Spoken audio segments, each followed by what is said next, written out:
Avez-vous déjà entendu parler du pouvoir du silence? Je pense que bon, en tout cas, c'est pas de votre domaine souvent.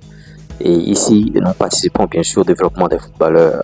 Ouais, c'est pourquoi on partage des sujets de développement personnel à des moments donnés ici. Parce que sans ça, si vous n'avez pas un bon mental, vous ne pouvez pas devenir un grand footballeur. Le pouvoir du silence. La seule chose que tu as à faire en tant que footballeur, c'est de te taire et de travailler. On constate aujourd'hui qu'il y a beaucoup de footballeurs qui parlent. Ouais, le mec, bon, il a fait un bon match, 2 matchs, 3 matchs. Les gens commencent par le féliciter un peu et ça bavarde. Bon, il suit la joue. Et quand le coach parle, c'est lui qui fait la tête et tout. Le pouvoir du silence. Même quand vous avez raison, apprenez à vous taire. Là, vous développez un grand charisme, vous développez quelque chose de très très grand. Vous voyez, vous êtes sur un terrain, bon, peut-être que vous avez mal joué lors d'une rencontre et vos coéquipiers vous font des reproches. Vous avez un ami qui vous fait des reproches, mais vous commencez par faire la tête, vous commencez par parler aussi, tout le monde commence par crier. Non, le pouvoir du silence. Même si tu sais que l'appel que tu as fait, que c'est un bon appel et tu n'as pas fait un mauvais mouvement et on te dit que c'est mauvais ce que tu viens de faire, tais-toi et joue. Ton silence et ton travail, ta manière de faire va parler à ta place. Il faut toujours répondre par des actes quand vous êtes un footballeur.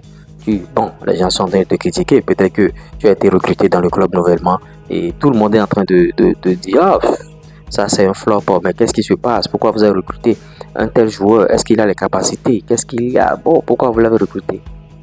Le pouvoir du silence. Ne réponds pas. Réponds seulement pas. Si tu es attaquant, réponds pas des doublés, pas des triplés, pas des buts. Si tu es milieu de terrain, réponds pas des passes décisives. Si tu es défenseur, réponds pas les duels que tu arrives à gagner. Si tu es latéral, réponds bien sûr pas les centres en retrait millimétrés que tu arrives à faire. Si tu es gardien de but, réponds pas des clean sheets. Tu vois? Donc c'est un peu comme ça. Il faut savoir répondre avec des actes. Ceux qui font des trucs concrets dans le monde ne bavardent pas beaucoup. Le bavardage ne résout rien. Et si vous ne savez pas faire, les gens vont toujours vous tasser d'égoïste, de quelqu'un qui n'est pas bien parce que à tout bout de champ, vous êtes en train de bavarder. À tout bout de champ, vous êtes en train de parler. Vos dirigeants vous font des reproches. Le président parle, toi-même tu parles. Même si le président a raison, même si le président n'a pas raison, et même si c'est toi qui as raison, même si le coach n'a pas raison, et même si c'est toi qui as raison, apprends à te taire. Parce que quand il va parler, tu vas répondre. Quand il va parler, tu vas répondre. Ça deviendra autre chose. Ça va l'énerver davantage. Tu vois, et il va commencer par, bon, en tout cas, te classer et il ne va plus te considérer dans ce club.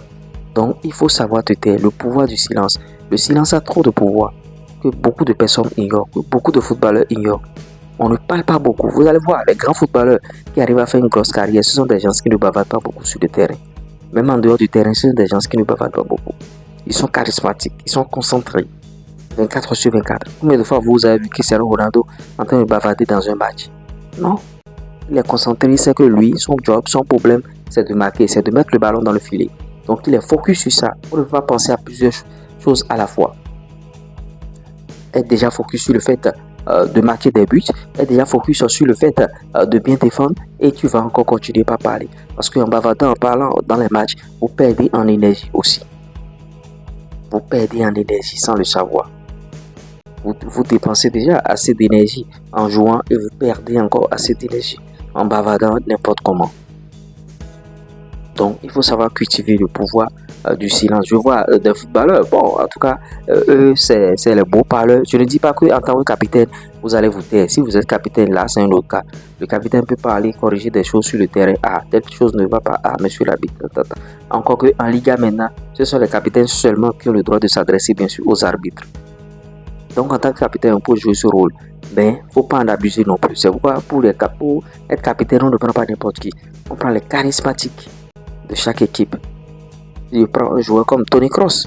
Vous voyez, il fait l'unanimité. C'est un joueur, vous n'allez jamais le voir en train de bavarder ou bien être dans les polémiques. Non, non, non. Il n'y a pas ça chez Tony Kroos. Donc, il faut prendre comme exemple ces gens de joueurs-là. Et ils vont toujours sortir par la grande porte. Vous avez vu, quand il a dit ses adieux au Real, on sent, tout le monde a senti qu'il y aura un grand vide, il y aura un grand trou.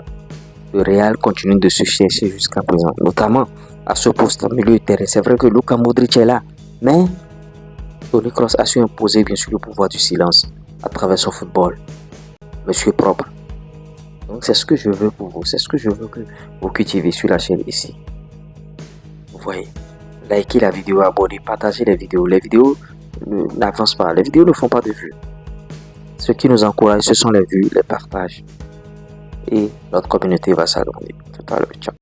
Conseil, pub, promo, monétisation, plus 229 53 63 87 30.